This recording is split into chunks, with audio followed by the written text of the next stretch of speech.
Nakapanayam ng mag-asawang Jano Gibbs at Bing Loizaga ang mag-asawang sina Marian Rivera at Dingdong Dantes sa online show sa YouTube na Jano and Bing.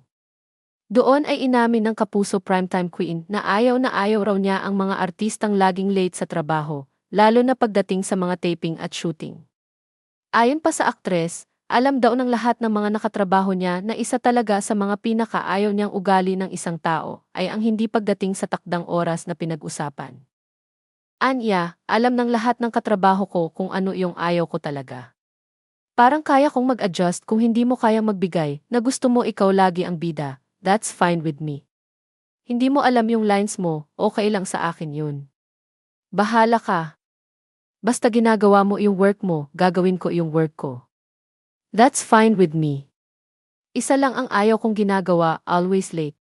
Sinabi rin ni Marian na ang pinaka-issue niya sa pagiging late ay ang pagdurusa ng production staff at crew dahil naaawa raw siya sa mga ito na maagang dumarating sa set para magtrabaho at sila rin ang huling umuuwi pagkatapos ng taping o shooting.